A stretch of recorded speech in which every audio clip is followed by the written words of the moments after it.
When everything went dark, making him unable to see anything, he suddenly heard a voice calling him. It was Nayeon's voice. She pounded her fist on his chest to wake him up. Her punch was so painful it made Hajin clutch his chest. He asked in pain what she was doing. Nayeon immediately felt guilty seeing that. She apologized and explained it was because he wouldn't wake up earlier. She thought he was dead. Hajin was shocked and confused hearing that Nayeon thought he was dead, and when he finally processed the situation, he realized he had fainted earlier, but that only added to his confusion. Nayeon confirmed it. He suddenly collapsed to the ground. Maybe the light she emitted earlier was too bright and made him dizzy. Hajin was shocked hearing that. He then quickly asked how long he had been unconscious. Nayeon thought for a moment and answered that he had been out for about 30 minutes. Hajin was shocked again hearing that. He also felt a bit regretful. She should have just gone ahead. Their points would be deducted for wasting time. Hearing that, Nayeon then said he was the one who talked about teamwork and such. She felt this was his fault.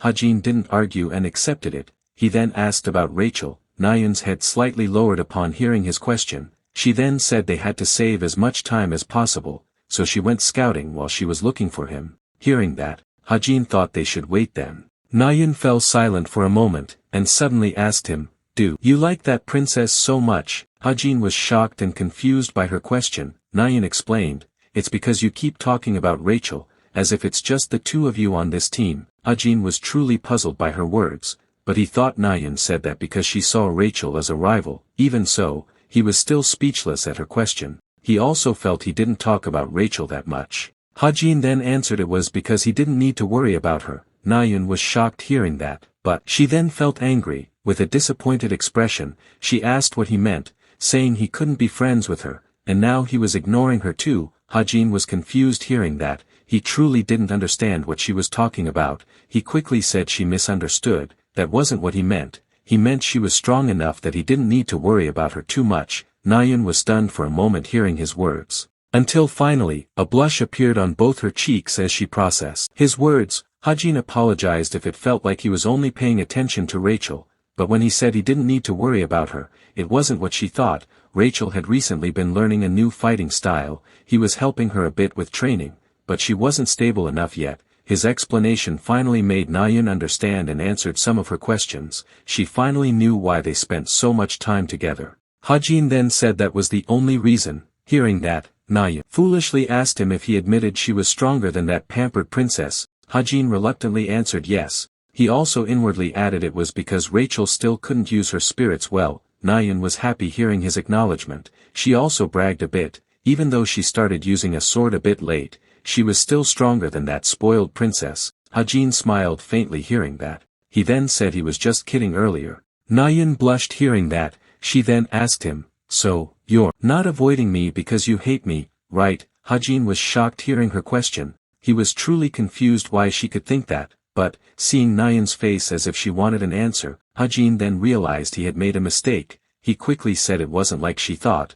Why would he hate her? Hajin wasn't lying. He had a certain care for all the characters he created. He just couldn't go further than that, as if something occurred to him. Hajin then called her and suddenly asked about her brother's condition. Nayeon was confused and shocked by his sudden question. All this time he ignored her and now he was worried about her. Hearing that, Hajin quickly said it wasn't like that. He was just curious. Nayeon said she heard from Yona that he looked very upset at the hospital back then. She asked if it was because he was worried. Hajin just stayed silent and didn't answer hearing that. Hajin actually wanted to ask her honestly, unlike his usual approach, what if her brother, the sibling she loved, was going to be killed by someone? How would she feel? Hajin really wanted an answer to that question, but Hajin then only said she seemed fine. That was enough for him. Nayeon blushed hearing his words. She truly didn't understand his sudden remark, but, seeing Hajin suddenly go quiet with his head lowered, Nayeon then felt confused. She then tried to change the topic. She said she decided to go to the master's camp again this winter. Hajin was shocked hearing that. It was a 3-month hellish training camp, but he felt it was a good decision for her. Nayeon said before she left, she wanted to go on a trip with everyone. She realized the camp would take up her winter time. She also said she wanted to go with him. Hajin was shocked hearing that, but he said he couldn't. Nayeon could only feel shocked and confused by his answer. Hajin said he didn't have time, so he couldn't. After saying that, Hajin then stood up and was about to leave. He thought Nayan should give up after hearing his words, but, contrary to his assumption, Nayan suddenly grabbed his hand. She asked him angrily why he didn't have time. She would adjust her schedule to his, so she told him to say when he'd be busy. Hajin could only feel shocked by her action. Nayan suddenly remembered something. She asked, "You have time to ride a motorcycle with Suho, right? I like motorcycles more than he does." Hajin could only feel confused and didn't know what to say facing her question, but, before Hajin could give his answer, someone suddenly approached them and called Hajin. It was Rachel. She was happy to see that Hajin had regained consciousness. She also asked if he was okay. Hajin confirmed it and said he was fine. Rachel was relieved hearing that. She then informed them what she found.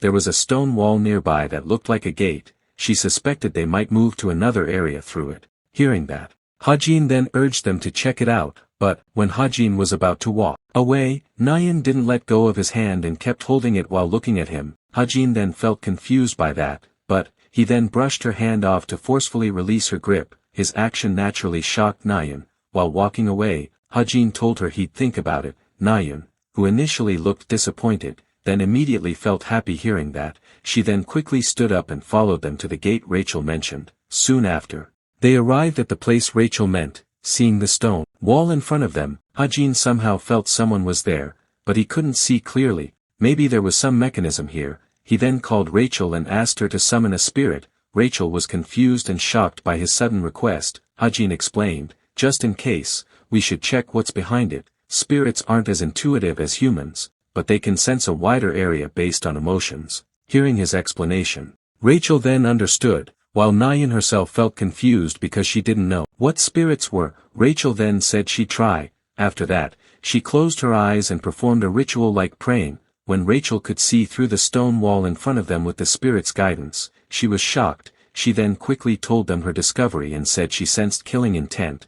They were both shocked hearing that. Rachel continued, "There's someone on the other side. We need to move carefully." Hearing that, they immediately took alert positions while stepping inside. Cautiously, the information Rachel provided allowed Hajin to conclude something. Since there was killing intent, it meant there was indeed someone inside, possibly an examiner. The time for this exam was tight, so he felt that person would appear soon. As for who that person was, it could be Lancaster, the Jinn, or anyone else. They were troublesome and would disrupt the story's flow, as if proving his assumption. Shortly after they entered the cave, a portal appeared at the top of the cave, and someone in a cloak then emerged from behind the portal. With a grin on his face, he then greeted them, "Hello cadets.